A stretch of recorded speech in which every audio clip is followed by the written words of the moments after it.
11वें दिन भी उत्तरकाशी में रेस्क्यू ऑपरेशन जारी। 30 से 40 घंटे में मिल सकती है बड़ी कामयाबी। 5 से 6 एजेंसियां कर रही हैं मॉनिटरिंग। नेशनल हेराल्ड केस में ईडी का बड़ा एक्शन। यंग इंडिया की 751.9 करोड़ रुपए की इमलाक जब्त। जेडीयू ने कहा आवाम बर्दाश्त नहीं करेगी विरासत के साथ खिलवाड़। हलाल सर्टिफिकेशन की जांच के लिए 5 रुकनी एसटीएफ टीम का तश्कील किया गया। बैन के फैसले पर भड़के समाजवादी पार्टी के एमपी शफीकुर रहमान बर्क। कहा मुसलमानों को डराने के लिए किया गया है बैन।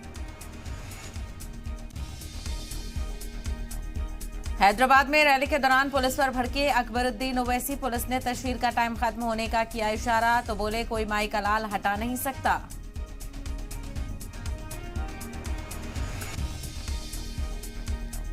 सोशल साइंस की किताबों में शामिल किया जाए रामायण और महाभारत महाकाव्य। एनसीईआरटी के पैनल ने की सिफारिश, अभी नहीं लिया गया कोई फैसला।